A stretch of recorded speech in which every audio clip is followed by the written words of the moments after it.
So yeah, 6'7", 250, that makes me and Cam Newton about the same body type. So I wasn't asking for laughter, I was asking for encouragement. We don't have a lot of time, but I'll take laughter. Awkward silence, I'll take them both.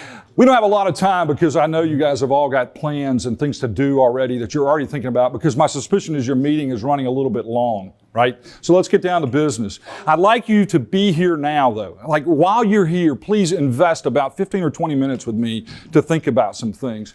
Because you want to wonder, what the heck is this guy who's 6'7", a guy you've never met before, Tammy McCurry invited me to come speak today. What is it that he has to say?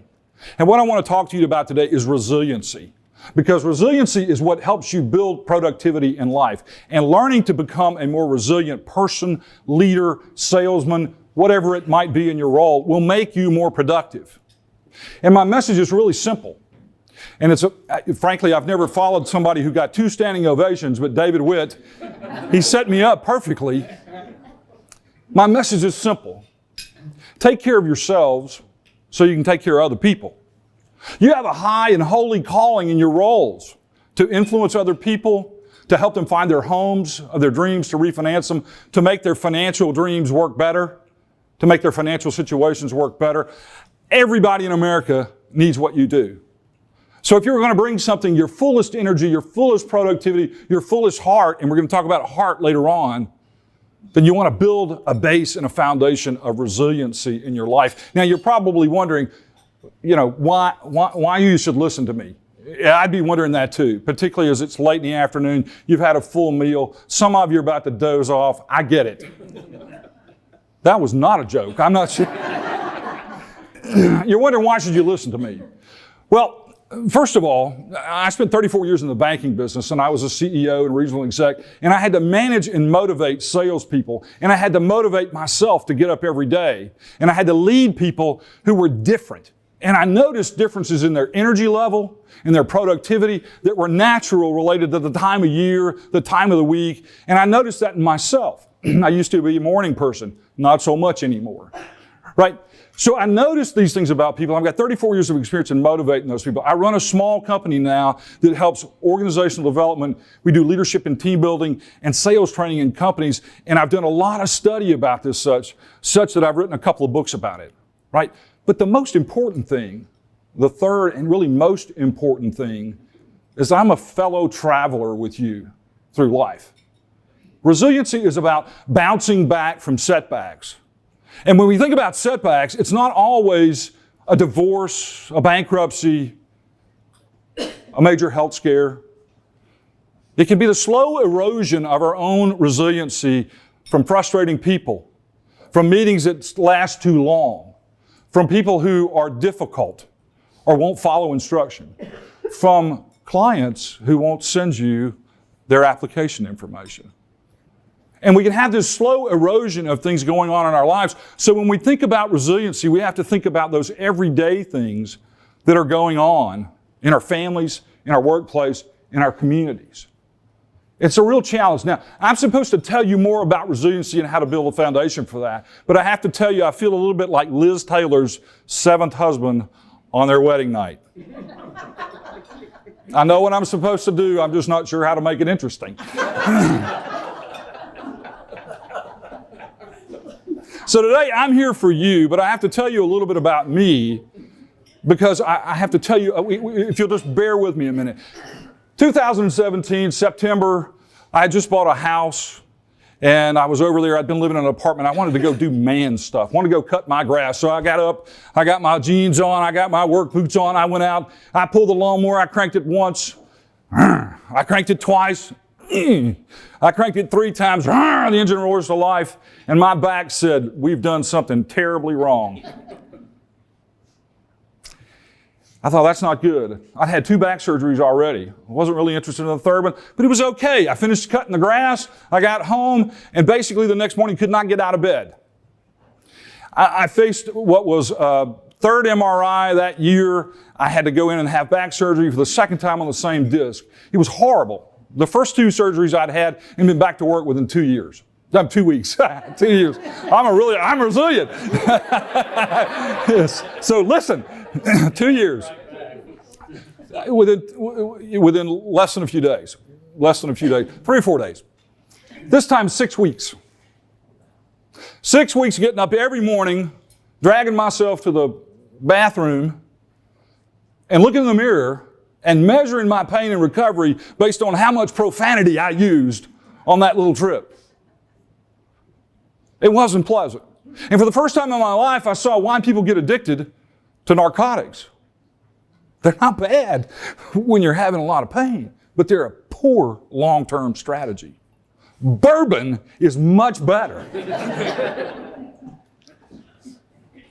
So every day, I would get up and I would look at myself in the mirror and I would say, who is this haggard old man who hobbles around, who a week earlier was riding a mountain bike and lifting weights and backpacking and hiking and enjoying the outdoors? And I had to wonder whether my who was about to change, who I saw myself as, and whether my do, the things that I wanted to do in life, were going to be the same. And I tell you those stories, or that story, because I want you to know that I've faced a little bit of hardship in the last 15 months. And just to make it a little worse, in May, I had a hip replacement. That's a whole different story. But I'm still kicking. I'm still able to kick and run and do the things I want to do. But I have to look back and say, how did I manage to get through all that? It was an ordeal. And I'm sorry if I'm telling you too much information, but this is cathartic for me and I need a hug. You see, we live in a world where there are infinite needs. There's an infinite number of people who expect something of you, who want you to do things that are important to them, and they may be important to you. But when you find yourself wrapped up in things like going to meetings and listening to speakers when you'd rather be out in the nice weather, sometimes that drains us of things. We find ourselves, our calendar and our lives are managing us, and we don't have enough time in the day to really be who we're meant to be. We become human doings rather than human beings. And we have to watch for the slow erosion that comes from this constant need. You all have a high and holy calling to your role, no matter how many years you've got left in the industry. But you only have so much energy and enthusiasm to give. So you better give it wisely. And when we coach people and we train people, we talk about the ability and techniques to say no to things. Like resilience is both saying yes and saying no. It's saying yes to the things that are important to you. And I'm going to tell you what the foundation for that should be shortly. But it's saying no to things that aren't productive. Everything you do is either draining you of energy or it's filling you up.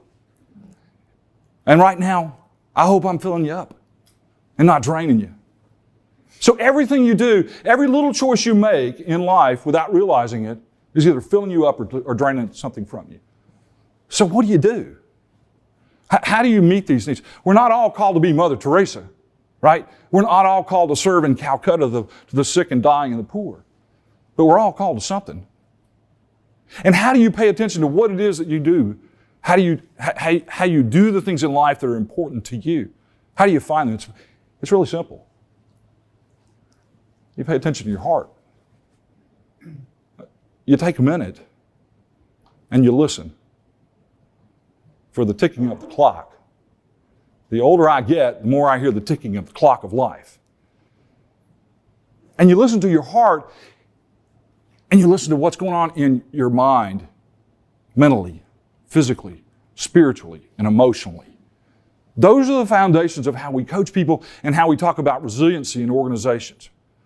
Paying attention to your mental condition, your mental well-being, your physical well-being, your spiritual well-being, and your emotional well-being. So your physical well-being, let's talk about that. Everybody thinks I'm about to put you on a diet, make you go on a workout program and all that. Nah, not me. I mean, look at me in profile. I haven't. That was a little more than I was expecting. By the way, y'all are the baptismal row. If I get excited, I apologize. You'll get spat upon. Paying attention to these things about your heart, physically. You know that if you go for a walk, it just enhances your creativity. It releases endorphins in your body. It lowers your cortisol. Certainly it lowers your stress. It gives you access to vitamin D, which most Americans are completely deficient of. If you're tired all the time, go ask your doctor to test your vitamin D. It's taking care of how much we sleep. Most Americans get about 5.5 to 6.5 hours of sleep. That's not enough. Sleep is a primary indicator of morbidity and mortality. And yet we go to bed every night. What's the last thing you do before you go to bed at night? Before you turn out the light, you go, check your phone. And you're hooked on your phone and email, and you think that's productivity. When what you need is rest. And all that ambient light that you're getting is tricking your brain into thinking, I'm not supposed to go to sleep yet. And we wonder why we have trouble sleeping. And I drink coffee in the afternoons. So when I talk about people's physical well-being, I just talk about things in general like that.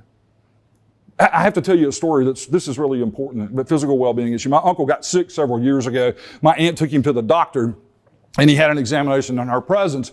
And the doctor said, get dressed, go on in the, we're going back in my office, and if you'll come in, we'll talk to you about the results. And the doctor was talking to my aunt at the time, and he said, he's really ill. I mean, I don't want to go into the details, but he's really ill, and there's some things I think we can do to save him. One, we've got to get him eating well. We've got to get him 3 meals a day, all the nutritious. She said, not a problem. I'll cook for him. I'll do whatever I need to do. And the second thing was he got to get a lot of rest. And she said, that's not a problem. He said, he can't even unload the dishwasher. We need that much rest. And about that time, my uncle was about to walk in the door, and the doctor said, there's one more thing. And she said, what is it? I'll do anything. He said, you have to make love to your husband every day. About that time, my uncle walked in and said, Faye, what's the story? And she looked over her head and said, he says you're not going to make it. So yeah, I told you it'd be okay if you waited a little bit, if you sung in here with me. We have to take care of ourselves physically and be mindful of the things, how much we just ate. It takes 3 days for you typically to digest your Christmas Day meal. 72 hours. And we all wonder why. Now, I'm guilty of it too. But this Christmas, I'm going to get better at it. I'm going to make it only be 36 hours. I'm going to eat 36 hours worth of food. We have to take care of ourselves spiritually. And when we take care of ourselves spiritually, I'm not just talking about going to church. We live in the Bible Belt. There are a lot of things that people consider spiritual. It could be meditation. It could be music. Hans Christian Andersen said that music, when words fail, music overcomes. Music speaks. And music can rewire your brain, the neuroplasticity of your brain. It can change your mood. If you want to go to sleep, apparently you're supposed to listen to Adele. I'm not sure why. There's one particular song. I've got an article or two that I've read about this. And what you listen to, what goes in here, comes out one way or the other. I listen to alternative rock every morning when I get in the shower. And suddenly I'm 17 years old again. But it's what energizes me. It changes my mood. Spiritually, there are a lot of other things that you can do. Prayer, walking in the woods. It's a lot of different things to a lot of different people. But whatever it is to you, whatever it is that fills you up, do it. Make time for yours. I know I sound like an evangelist, but you can't take care of other people if you don't take care of yourself. And that doesn't mean turning everybody into a marathoner or one of those crazy nutty CrossFitters. Are any of y'all those crazy nutty CrossFitters? If you are, don't preach to me. Take care of yourself physically, spiritually, emotionally. How many of you have people that just suck the daylights out of you from being around them? You find yourself, you dread, particularly the holidays, right? The holidays. Everybody got a crazy uncle, or everybody's got somebody sometimes it's your parents. Sometimes you're laughing. Sometimes it's your mother-in-law. Sometimes it's your father. Sometimes you never know. So we have to build strategies sometimes to help people away from us. I don't mean to be mean. I don't mean to be selfish, but to help people kind of move away from us. We also have to build strategies for when we're going to be around those people. Because we can't rent space in our home, in our heads, can't rent space in our heads to people that are going to rob us of that kind of energy. And so learning to be mindful about your spiritual practice and about your relationships and all these things overlap, right? One feeds the other. Your physical feeds the spiritual feeds the mental feeds the emotional. All those things work together. Mentally, how many have been in the business for more than 10 years? I know, don't answer that question. I get it. It's okay. You raise your hand, but that's okay. You've been through TRID, right? Major regulatory changes. Things that mentally, that whatever your skill set is now, it will not be sufficient in 10 years for you to be effective in this world. And expertise has a profound impact on resilience. When I was 29 years old and named president of a bank, I wasn't prepared. I didn't have the expertise. Consequently, I had all kinds of other things going on in my brain all the time. I was stressed out. I had a bottle of Maalox everywhere I was, there was a bottle of Maalox. We have to take care of ourselves. And so let me bring you back real quickly. So why did I tell you that story about my back problem and my hip replacement? It's because it's an example to me. When I look back on it, I wonder how I got through that. It was really challenging. There were really some dark moments in all of it. But I had a rich spiritual life that had prepared me in some ways. I was in pretty good health, absent a ruptured disc. So when I went through the surgery, I recovered faster than most people. And when I look back at the fact that music was so powerful for me, that it got me through some of the darkest times, just as meditation did. And when I say meditation, I'm not necessarily saying burn incense and bang gongs, but I'm saying pay attention to what's going on inside of you. Because if you do, you're building a foundation for all those things that would rob you of your energy, that would take away from you becoming and fulfilling that holy calling in a world of infinite demands and expectations. And you'll learn how to do things like disappoint people from time to time when you need to, because you'll have it and you'll know the difference in when to do it. You'll have slept more. You'll have taken care of your body. You'll have more energy, more creativity, and you'll just feel better. And you'll have a much more powerful impact in people's lives. And so with that said, I'll close with what my message was at the beginning: to take care of yourselves so you can take care of other people. Thank you.